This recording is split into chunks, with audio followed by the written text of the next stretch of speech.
today's webinar, Neighborhood-Based Strategies that Reduce Poverty, the Parkdale People's Economy Project. My name is Natasha Pei. I'm with the Tamarack Institute's Vibrant Communities Canada, and I'm here today with Victor Willis, the Executive Director of PARC, the Parkdale Activity Recreation Centre, and Nancy Henderson, the Clinic Director at Parkdale Legal Community Services. So we'll go to the next slide and introduce both of our speakers. Victor's involvement in the Community and Mental Health Initiative spans 30 years, from 519 Church Street Community Center to the Trinity Square Cafe Enterprises, followed by 10 years at the Gernstein Crisis Center before accepting his current role at PARC in 1999. Victor led a community-based response to the landlord's proposed redevelopment of the derelict and notorious rooming house adjacent to PARC, resulting in the unprecedented decision by the city to expropriate the property and redirect it into an RFP for affordable housing. After PARC's successful bid to develop affordable housing on the site, the PARC Ambassador Project was established to engage the business and neighbors in dialogue about the proposed development and address opposition of the project in a variety of forums.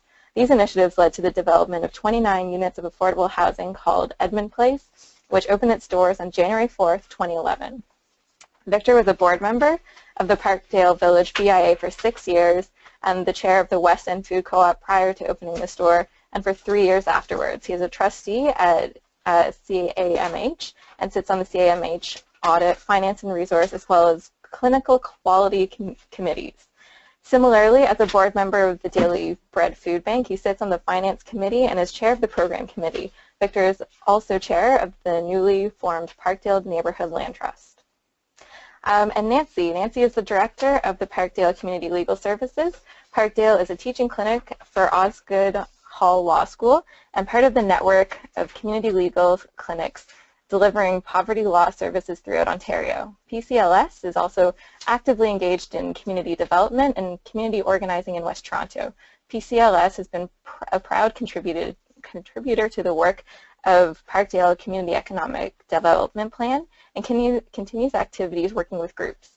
Nancy spends additional volunteer time as the vice chair of the Social Planning Toronto. She has experience in a variety of comprehensive community initiatives. Before coming to Toronto, Nancy was the executive director for Spark BC, the Social Planning and Research Council, and has previously worked in senior management with BC's Legal Aid Society and BC's Law Society. She started out in a law practice in North Vancouver. So welcome both, Victor and Nancy, and thank you for joining me in today's broadcast. Hello, everybody. Hello, everybody. Thanks very much for all coming to the webinar today. So we're really thrilled. The next slide gives you an idea of what we're going to try to talk about in the next 30 minutes. We've got some time for question and answer, and we're going to race through a number of slides, but we're going to try to give you a good outline of what we're doing. So the next slide just basically gives you an idea of the, it's called the Parkdale Community Economic Development Project. So if you can move to that slide 6.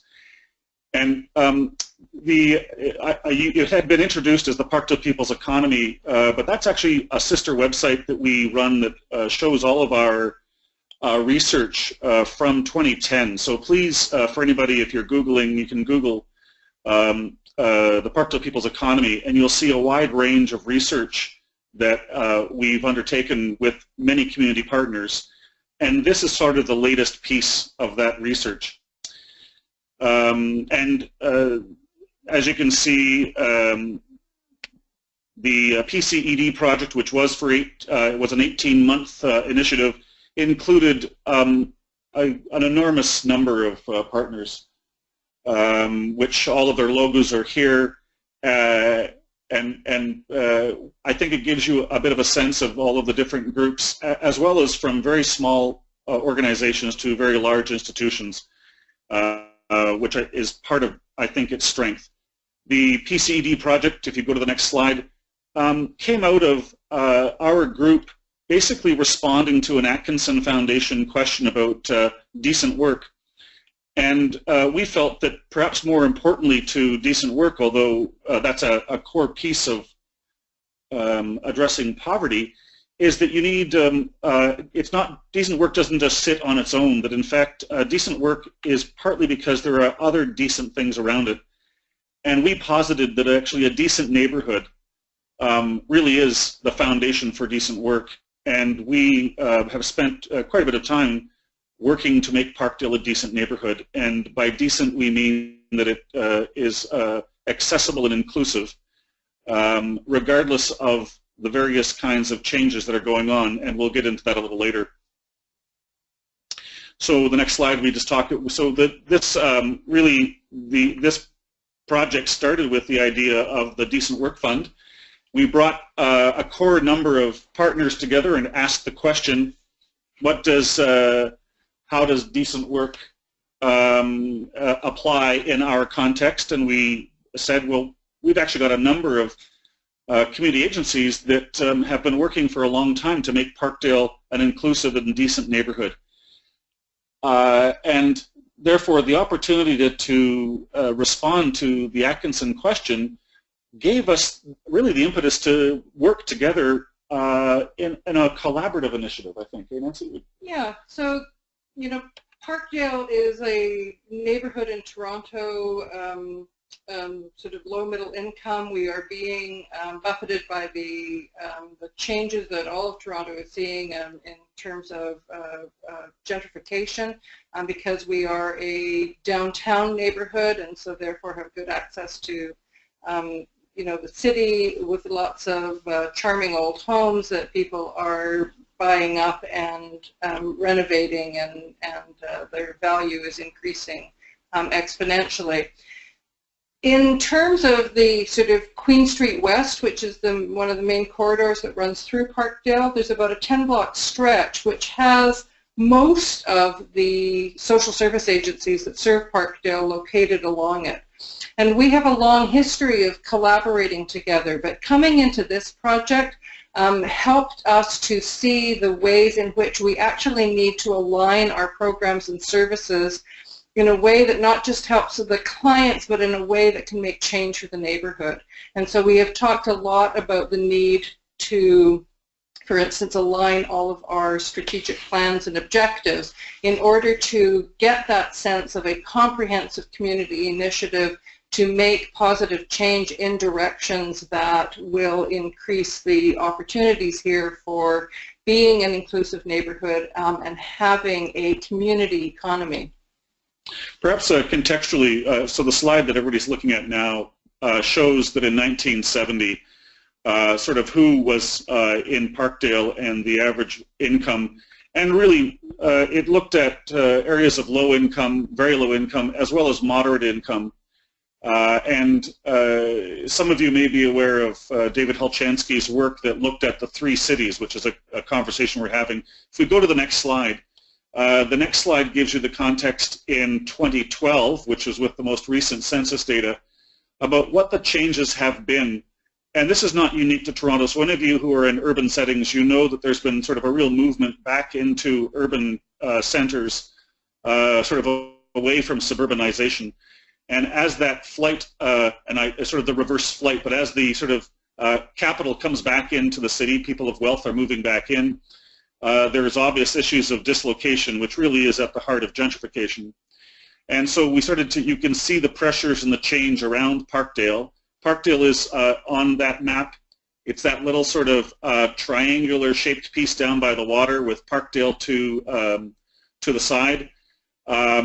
There is a change in the way that the income has shifted, especially in the north of Queen, which is that sort of lighter portion. And so there are some interesting sort of points about this. When Park was established in 1980, we were established as a drop-in to provide a place of respite and I guess refuge for psychiatric survivors predominantly, as well as other people who were poor, who were living in boarding and rooming houses in the area. So the core people who came to our organization were people who were struggling with poverty. Over time, PARC responded to the various needs that people had. We've developed affordable housing. We've developed a variety of programs, both employment-related. But we realized that a lot of the impacts that we needed to have needed to be outside of our doors, and in fact needed to be upstream. And so as we look at sort of the upstream ideas, you then start to, you really want to think about, well, what's going on when people are being displaced? And if you move to the next slide, really what we've seen, and you'll see that here it's a picture of a building. The new owner of that building is a transnational who is coming in and buying up buildings, and then changing the units, whitewashing the outside, putting in stainless steel appliances, and those units, once they're vacated, become a new market level. Parkdale used to have a very affordable private rental market. Loosely, about 7,000 to 10,000 units were in the west end in Parkdale that were privately held affordable, and that is disappearing. And so there is a change that's happening that is really based on factors that are outside of most of our ability to respond to. So if you go to the next slide, it gives you a real capture of who lives in Parkdale, some of the income pieces that are going on, the inequality. And Parkdale, if it's that sort of interesting triangular shape, the north part, you have people who have a lot more mobility and wealth who are moving into this area. It's a very interesting and hip area that people like to move into. House prices have increased dramatically, and there's a lot of pressure on the stock that's here. Whereas in South Parkdale, 90% of the people who live there are renters, and therefore have not a lot of control, especially because most of that rental stock is privately owned. And so you can imagine the kinds of challenges that come up with these issues. We don't have a huge stock of social housing. We've got some, but not nearly enough to respond to the challenges of Parkdale.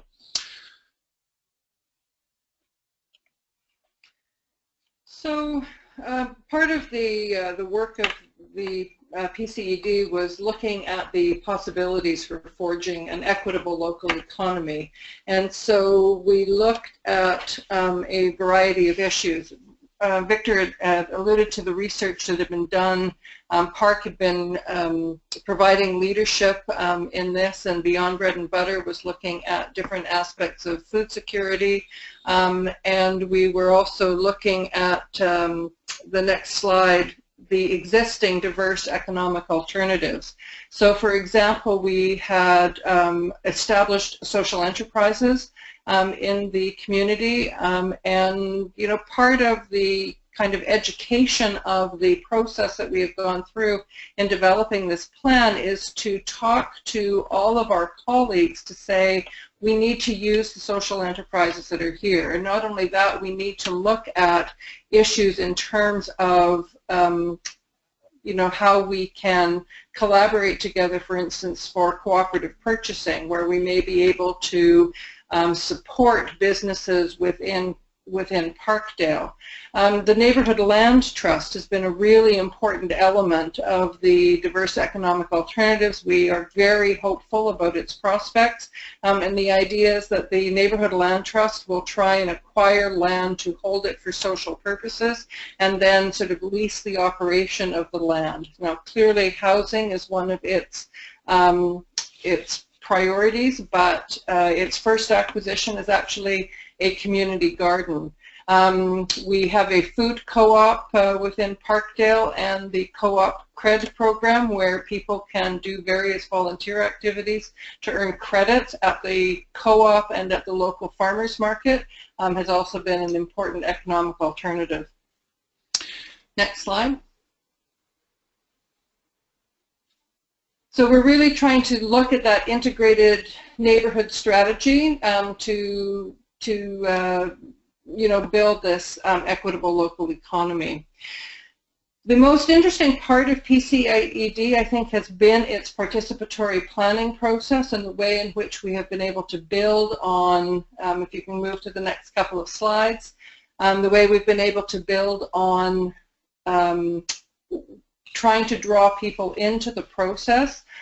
so that it has been very collaborative, not only the agencies that have been involved in the leadership of the program, but to really try and root this in community. And so there have been a number of, there have been community sessions attached to each of the stages and each of the activities within the stages. Do you want to?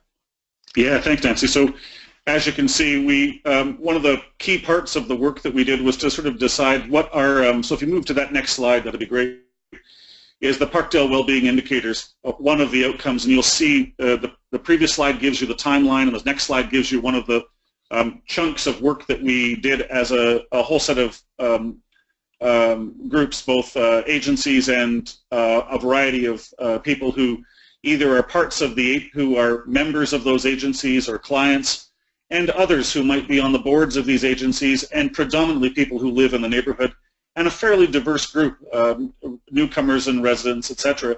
And the whole point was to identify what do we think, when we posited the idea of a decent neighborhood, if you drill down into that, well, what does a decent neighborhood need? And the next slide will tell you what we came up with after this engagement process, is that we developed the idea of Parkdale Wellbeing, and you can see we have 7 indicators that really are the big kind of signposts that we wanted to make sure that as we were going to measure things, because I think that they're the part of any kind of poverty reduction or community engagement, this kind of activities, you want to sort of have things that are important to people and that we also may be able to measure in some way. So we identified these indicators to help us sort of do the next bit of work. You can see that in the next slide, almost unreadable, but essentially it goes through all of the different areas where we think that there is some opportunity, who does what, where it exists, and how we might be able to measure it, and if there are measures now. So in some ways, some of our community infrastructure already does the measuring. The city may have its own measures. We may be able to borrow from them about wealth and income, household type, etc. And then there are areas where we're going to need to do some of our own work on finding a way to measure what's important. But as with, you know, any sort of kind of good indicator project, we really started with the notion of values and goals, and so what did we want to see reflected in the community, and then did an enormous amount of brainstorming with you know, members of the community to come up with the kinds of things that might be able to measure this. So you can see that the needs and assets mapping gives you an idea of how we engaged in that part of the process. And the following slide once again just shows you the areas that we're starting to drill down into, not just that they're indicators, but are becoming directions. Yeah, so this is really where we start to talk about then taking these visions to action. And so we have completed the first piece of the plan, or the description of the plan. We're actually having a launch for the plan on Saturday afternoon, and we're doing the launch of a plan as a Jane's Walk. So Jane's Walk is, you know, where we go around the neighborhood in a group and have stops all along the way, and speakers who will speak at each stop about an aspect of the plan. So for example, the community financing group, which I'm involved in, is going to stop at on the steps of a bank that has recently left Parkdale. A lot of the major banks in the area have deserted their locations in Parkdale and moved to other higher income areas, which causes, again, a dislocation and a challenge for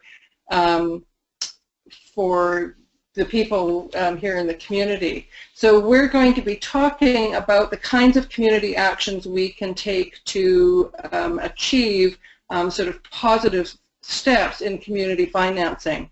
All of these visions to actions planning took place in a big workshop that was held on a very cold day, but we got 74 participants from the community to come out and spend an entire day in these mixed groups to talk about what the visions were and again, what could be done about them.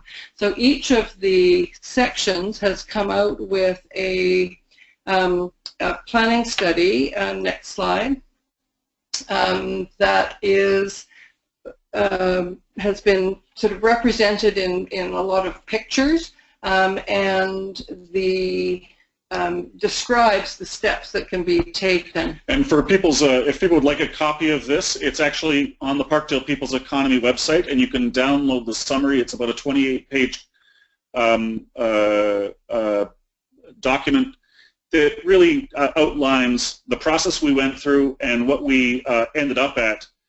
And it was presented, if you go to the next slide, it was presented on, we sort of launched the report on actually a not so cold February Saturday. That was, it was actually sunny, it was a lovely day, and we had 120 people there who were very engaged. So that the other part of, I think, what we were doing is that as we started to have this conversation and move out into various communities, we developed more and more interest in the ideas that we are proposing, as well as the values and vision of what the project is.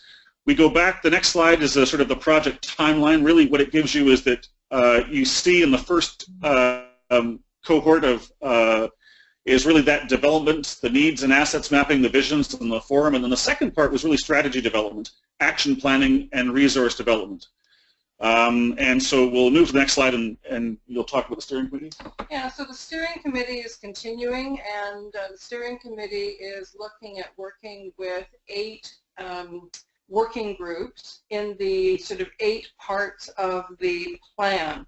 And each working group has taken on the strategies that have been developed in the first part of the process, and they're then trying to plan to realize some of those.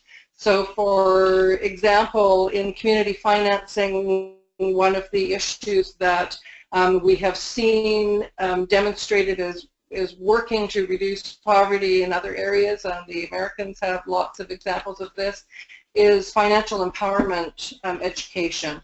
And so the Community Financing Committee is convening all of those groups and agencies who are offering any kind of financial empowerment education to kind of compare notes and talk about how we can expand it, how we can target it to particular groups, and how we might be able to leverage each other in having more impact and to measure the results of our work through the indicator process.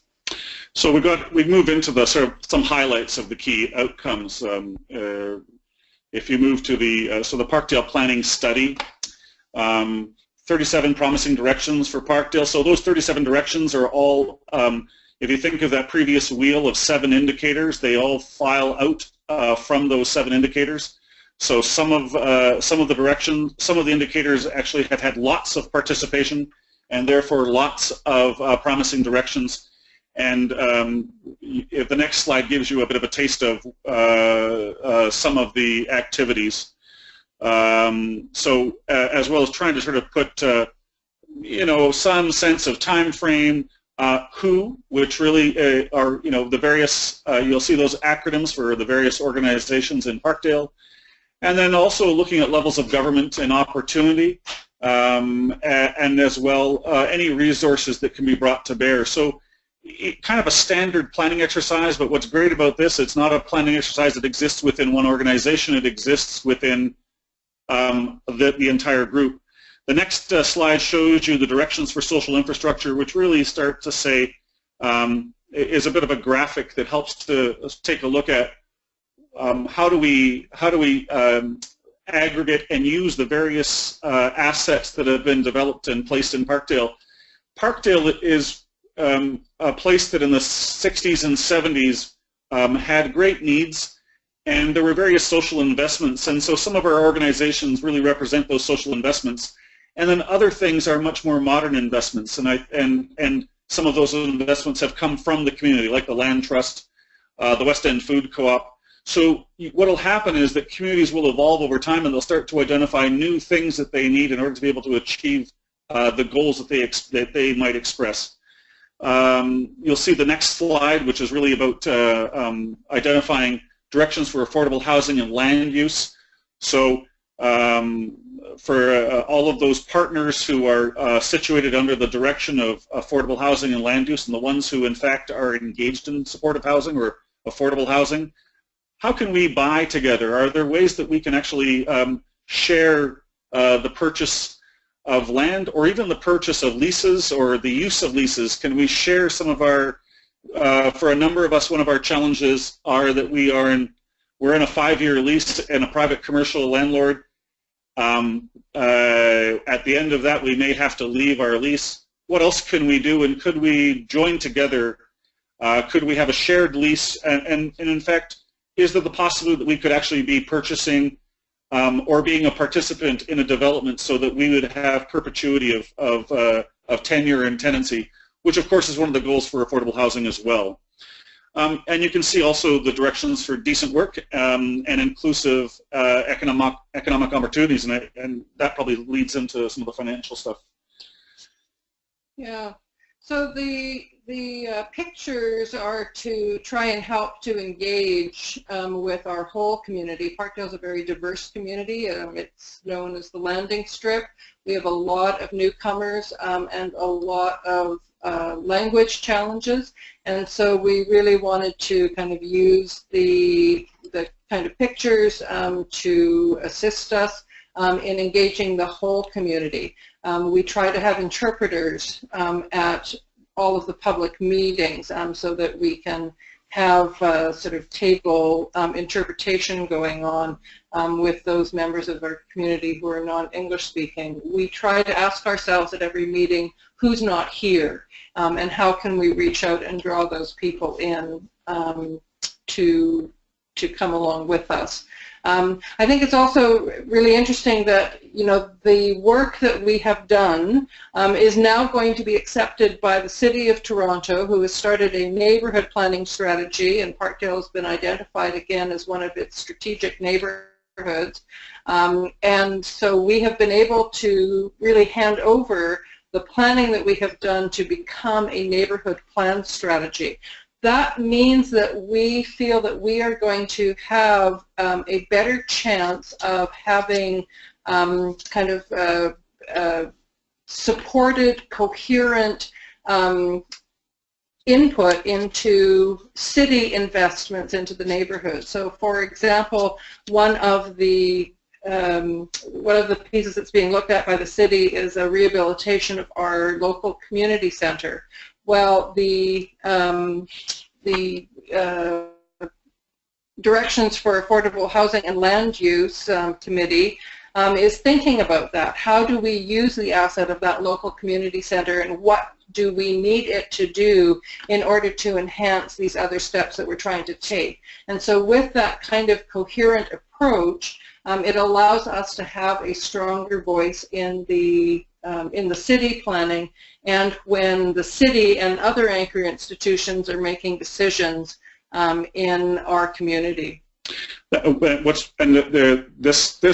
slide is really just a photo of a local institution, but we have quite a few. We have a couple of hospitals and others. And we're picking up on some of the work that the Mowat Center did. They've got a couple of, the Mowat Center did some research on anchor institutions, more predominantly in the States. I think Cleveland had done some very interesting work in around a hospital. And who does the hospital employ, and where does the hospital purchase its goods, and what's the impact of that hospital on the local community, as opposed to, you know, you could imagine buying goods from overseas or from somewhere else and importing talent in from other places. So I think that for any urban setting that may have anchor institutions, you want to be able to look at how they're benefiting your local community. We're starting to look at ideas of community benefits. The next one, of course, is directions for food security. Once again, food security and poverty go very much, people need to eat. The next slide really looks at the proposed a food hub. So once we've looked at directions and who are all the players, we had one step forward, which was a new sort of faith community who are saying that they'd like to participate and to actually create a food hub. And that actually, that food hub is right beside the garden, which is the land trust has been able to purchase, which is a community garden. So, which is the next slide, which gives you a sense of what the land trust has been able to do, which is to acquire this piece of land as a training site for gardening. So finally, we get into sort of the enabling conditions for the work that we're doing, and really. The first slide shows that Parkdale's had a culture of collaboration for many, many years.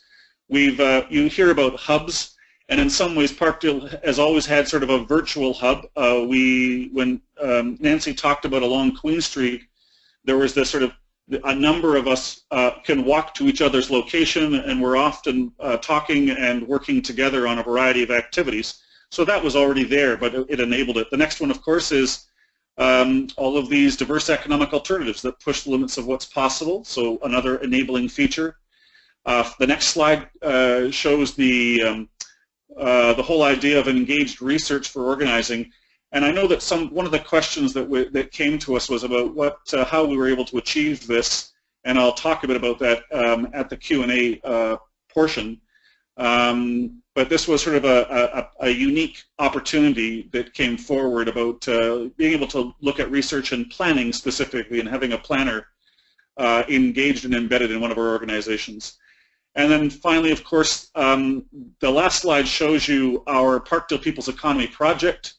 That is the place that all of this sits as, I guess, sort of community-owned research and community-owned papers and discussion, and that's where a lot of any questions you may have, the answers are probably somewhere embedded into this website. So please take a look, and I think we're just about right on time for questions. Perfect. Thank you so much, Victor and Nancy, for giving us the overview of that. I think it's such an interesting initiative. It was great for our community Change Institute's folks to be able to actually go to some of their sites and see how the neighborhood is doing this engagement and the vibrancy around there. And it looks like we're getting a lot of questions about how you're engaging with the community and how you're building these solutions community up. So let's dive into those questions.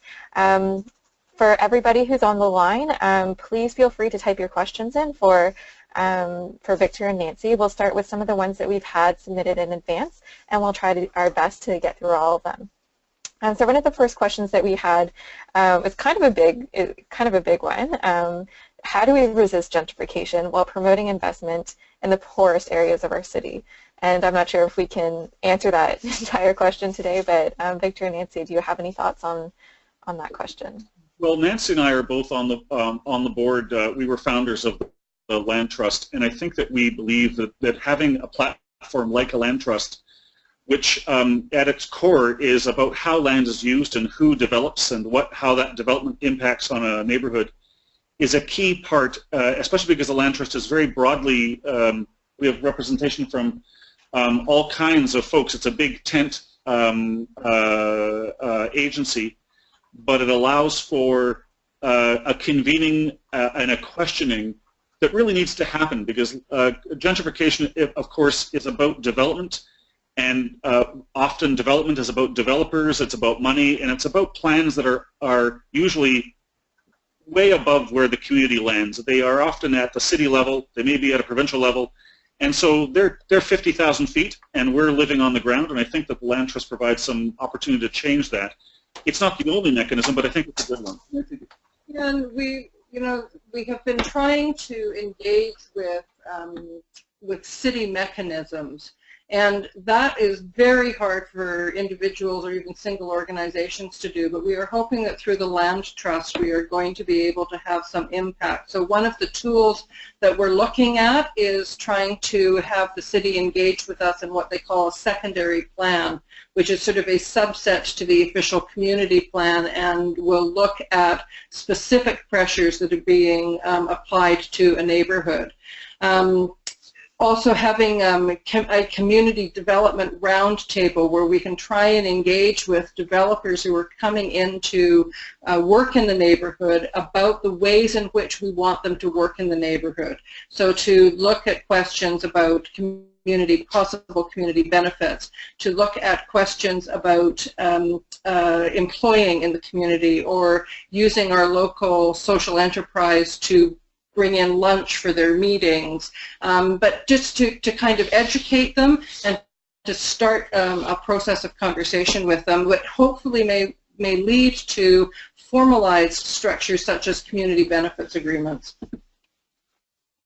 Great, and then so I wonder if this leads almost into the next question. We had someone who actually lived in West Toronto at the time of Parkdale's earliest renewal, write in that since he has since moved on since developed social change capacities through landscape architecture, nature connection, and deep dialogue facilitation. He was saying he's also intrigued and encouraged by how your work and the actual land, for the public space and the commons into social economic change. This is how it should be in any community. And he was hoping for a discussion of how you're restoring the commons to the people, which I think you know. Well, broadly. Sorry, go ahead.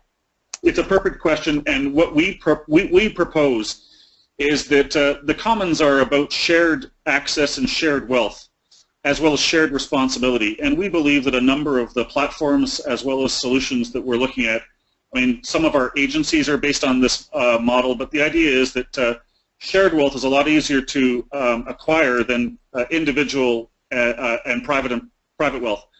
And so the real goal is that you know, I may have $10 and Nancy may have $10, but if we can find, if 1,000 of us have $10, then all of a sudden we have more ability to aggregate or to share this. If you think of the idea of cooperatives, cooperatives are about shared wealth, but they're not about you know, being able to pull that wealth out as a shareholder. So it really means that whatever, however that asset creates wealth, it stays with the body that's created. So whether it's the land trust, whether it's the food co-op, other cooperative measures, social housing, a number of us who do nonprofit housing, these are, and as well as social purpose enterprises, these are all, I think, sort of shared wealth platforms that I think speak to the idea of the commons. I think the other sort of piece that we are trying to do more consciously in the community is organizing. And so if we can help to organize people into units that make them feel as if they have more power to engage and to impact decision making that's affecting them, then that helps to grow. So we do all kinds of organizing. We organize tenants in buildings, and then we suggest to the tenants in each building that they go out and talk to the other tenants in other buildings so that they can start having more of an impact on land development. We organize in ESL classes, and in fact it was, you know, an ESL class that really started to work in the community garden and to bring the concept of owning that community garden. So trying to message people that that they can engage, and that they can engage with each other and start to kind of feel that power is a tool that we're trying to use more consciously here.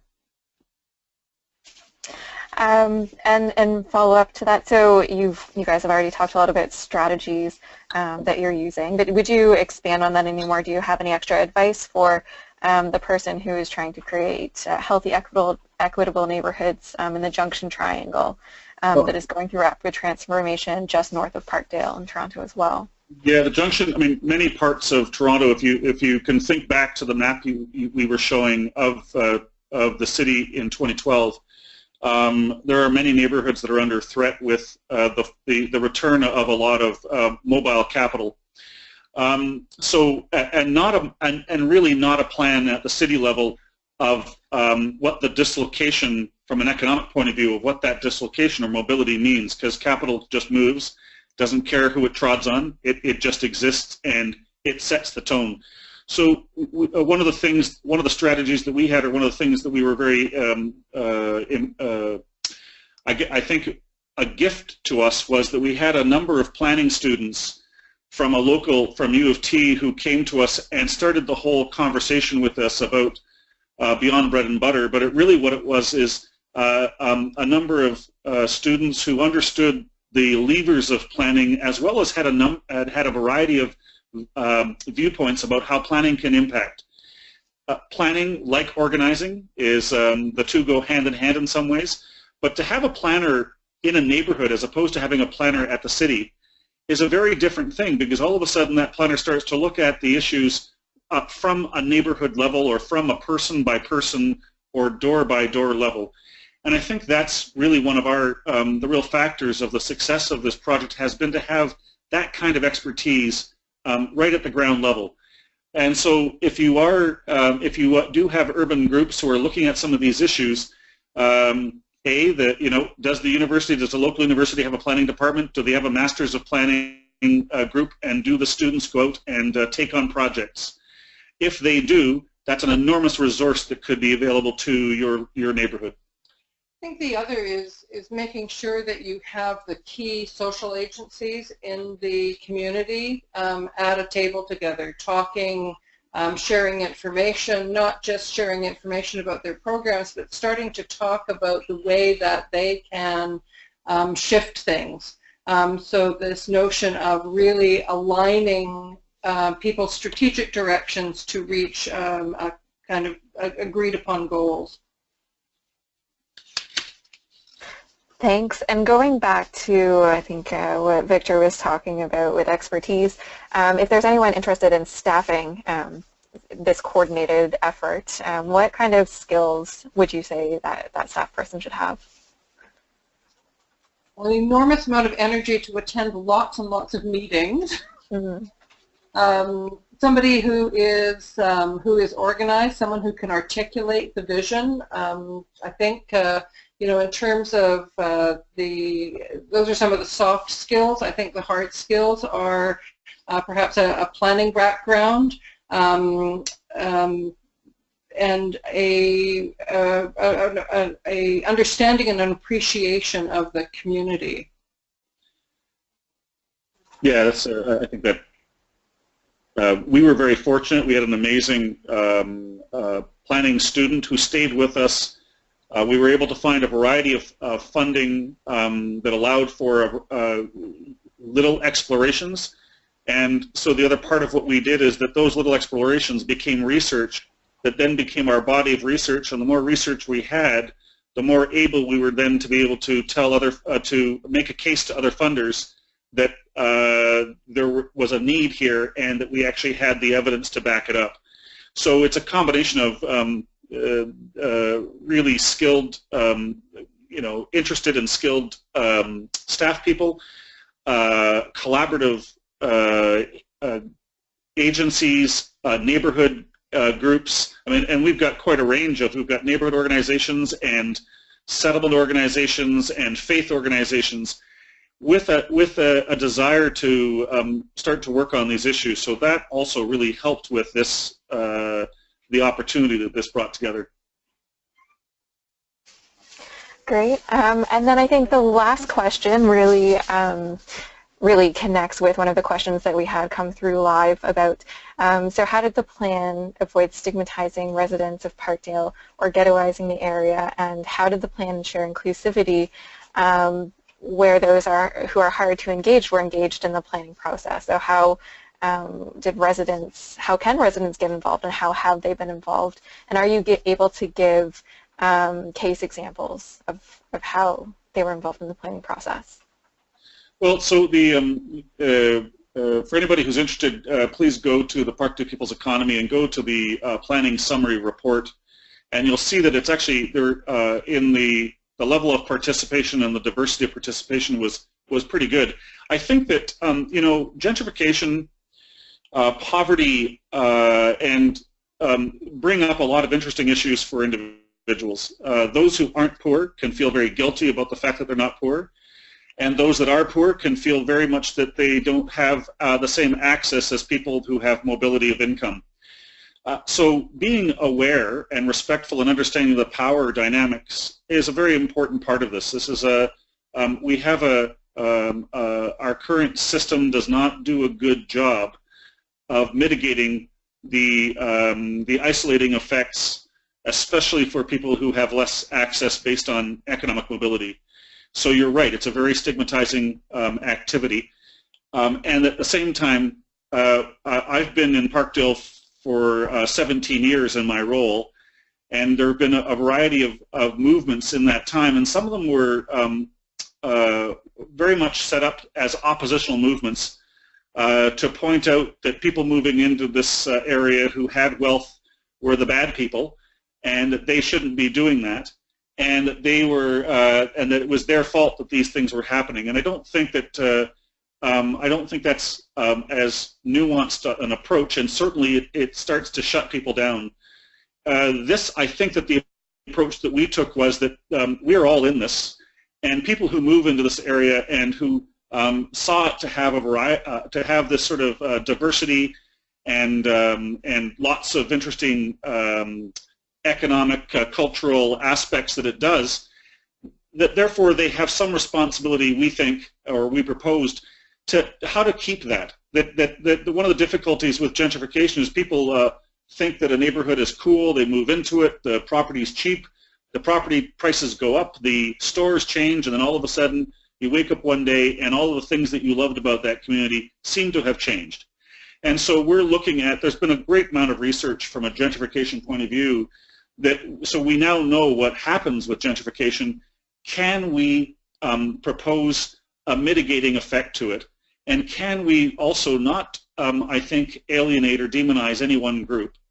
You know, we live in a capitalist world, and therefore capital moves around, and a lot of the rules of capital are just what they are.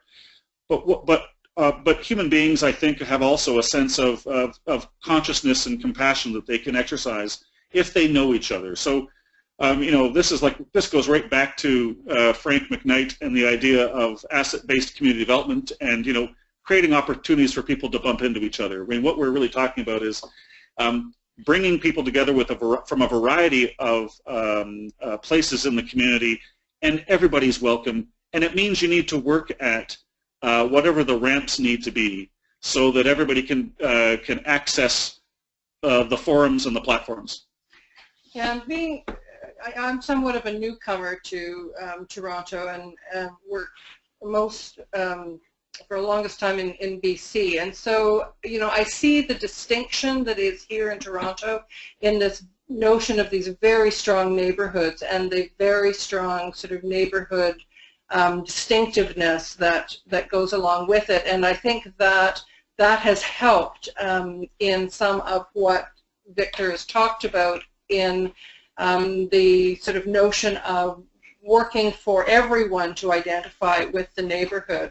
But I think that it is possible, more difficult, but possible to replicate in towns and cities.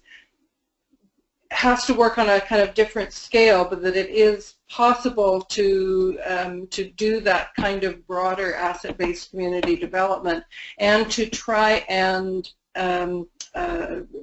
reinforce that kind of feeling of community. And it may take some different places, because you're not, you know, you're sort of not meeting on the street in the same way that you do here, but I think that it can be done. I think that, actually, to follow up on, I think that what the challenge of Toronto being, you know, one of the largest cities in Canada, and I think the fourth largest in North America, or in North America, means that its scale is actually quite daunting. And if you try to make change You certainly want policy changes that are across the city, but if there are 64, or I forget however many neighborhoods there are, that it's a bit unwieldy. And so what's nice about Parkdale is it's about 50,000 people, give or take. And so 50,000 people is like, that's a good-sized town. And you can actually, be able to influence and have some impact, and you may not know everybody, but you've got a good sense that if you had 500 people in the room, you might actually, they would be connected enough to, you'd encompass just about everybody in that neighborhood. The real goal with the work that we're doing is we're really proposing, we've got a hypothesis of change that we think is quite a model. The next step, of course, is it replicable, and how can it be transported to other neighborhoods and other locales? The opportunity that it creates is because it's at a scale that I think is reasonable, which is about 50,000 plus, whereas, but if you bring all of those 50,000 neighborhoods together, the ones that could really benefit from this activity, you start to have a larger mobilization for change. But those large mobilizations, I think that what you lose sometimes in the large-scale change pieces is the granular person-to-person interactions that I think are at the hallmark of this work. It's the people themselves and the opportunity to bring people together to celebrate things. What we've been doing, of course, anybody who is in the Toronto area, this Saturday we're having the launch of our neighborhood plan. So from 1 to 4, come on down at 1:30 at Parkdale, at the Bonner Parkdale Church, which is on Dunn, I believe.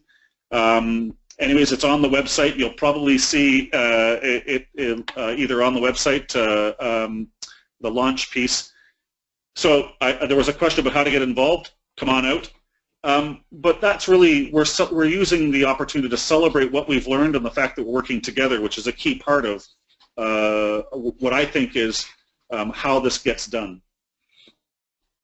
Thanks. And with just a few minutes to go, there are so many great questions in the questions box. I wonder if we can kind of quickly address these last two, just one following up on that question. Have you used social media to reach out to members? And if so, what are your messages that you're sharing to build alliance between residents? And then the other one goes back to Toronto, and you mentioned there are quite a few questions about this in the message box. You mentioned that this is becoming part of the Toronto strategy, and so are you connected into that at all, and how are you connected into Toronto's strategy? So we are connected into the Toronto strategy in that Parkdale has been designated as one of the strategic neighborhoods that they are sort of concentrating on bringing resources to because of the number of low-income people and the kind of depth of poverty in the community and the sort of number of challenges that we have here. So we've had them adopt our neighborhood plan, and so that is going to give us leverage into their decision-making processes for investing in the community. So we have already identified an investment in the community center that's highly needed, and the other one is some potential redevelopment and more resources to our library, our local library, which is also sort of in the center of the neighborhood. The strategy, we all have a few complaints about the strategy. It has been far more about process than it has been about, actual resources in yet. And but we do have a planner from the city who comes and attends and participates with us and takes our messages back.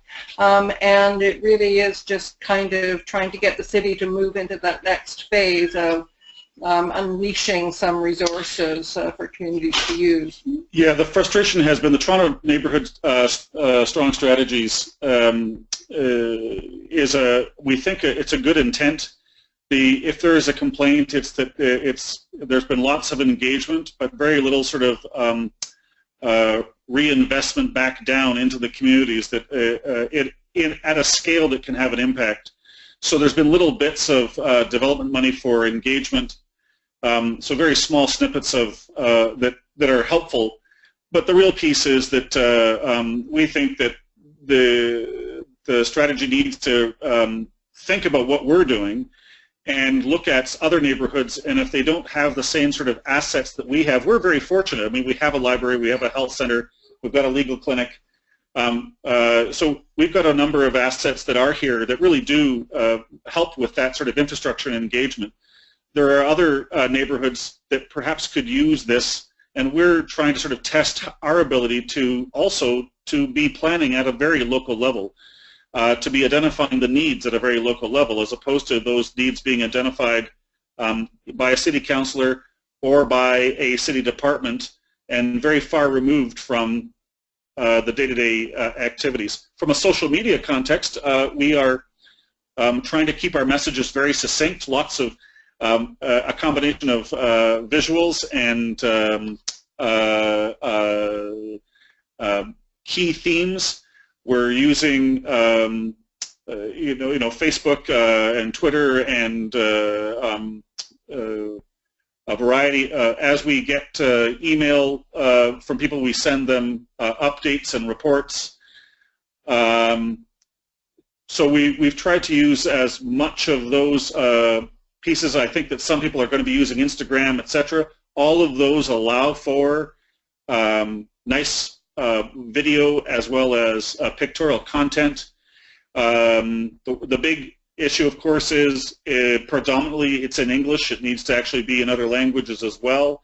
We really hope that other members of the community who speak those languages would take it and craft it to their liking. That's sort of the next step of our, one of the questions was about how do you make room and get inclusion. Our hope is that the idea is to keep it as open source as possible. So the Parkdale People's Economy website is it's just there for anybody to take it and use it and do what they will. I think that having some way to keep what we're doing as open source does allow for that, even though you have risks of other things whenever you have open source debates and you just need to go to Wikipedia to see the discussions. But, I think that the opportunities and benefits outweigh the risks of having open source activities. As a low-income community, we also have a lot of people who just don't have access to that technology. So a lot of the organizing work we do in the old-fashioned way. We flyer, we have posters all through the community, and we go to buildings and we actually go door to door and hand out information. I mean, that's time-consuming, but we find it very effective at getting people out, and people are used to looking at some of the sort of key gathering places within the community, both public and private, and we'll look and see information and get to know about the meetings. Time-consuming, but very nice to have that personal touch, I'm sure. Yep. Great. So looking at the time, thank you both, Victor and Nancy, so much for joining us. We're at the end of the session. Thank you to all of our participants who joined us today and for your thoughtful questions. I just want to encourage everyone to stay connected with us. If you haven't yet met Vibrant Communities or the Deepening Community Communities, this is a joint webinar between the both of us that are hosted under the Tamarack umbrella. You can find us Vibrant Communities, the Pan-National Poverty Reduction Network, by connecting through Cities Connect, the e-monthly newsletter, with Deepening Community, which is connecting neighborhoods and doing more engagement virtually and in person. You can connect with their Seekers Journal that you will also see on the screen there, and visit our websites, www.vibrantcanada.ca and www.deepeningcommunity.ca. We'll fly through the next couple of slides. This is, if you go to the next slide and the slide after that, this is actually one of 3 in a series of webinars looking at neighborhood-based strategies that reduce poverty. So coming up next on November 10th, we're going to be looking at the United Way of the Alberta Capital Region with Ann Smith and Anna Bubel, who are going to tell us about the United Way and Edmonton's initiative with Community Development Corporation models and how they're going to be reducing poverty for 1,000 people. And then in December, we will send you an update on when this webinar is actually announced, when we have the date confirmed. But Michael McAfee and Stacey B. Stevens will be joining us to talk about Baltimore's experience with the Promise Neighborhoods initiative that's going to be working with low-income families and empowering them to take more leadership on decision-making for educational initiatives that pull students out of poverty. And if you go to the next slide, our next in-person event is going to be in Hamilton, November 15th to 17th. It's Evaluating Community Impact. You can learn more about collective community indicators and evaluation. If you are doing a refresh of your strategy, if you are developing your strategy and need a program evaluation to go along with that, or if evaluation is just part of your job description. We will send you the registration link for that afterwards, and if you go to the next slide, I believe we're done. You can send any feedback to devin@tamarackcommunity.ca, and you will get the slides and the follow-up webinar recording in just a couple of days. So thank you once again, everyone, and have a great day.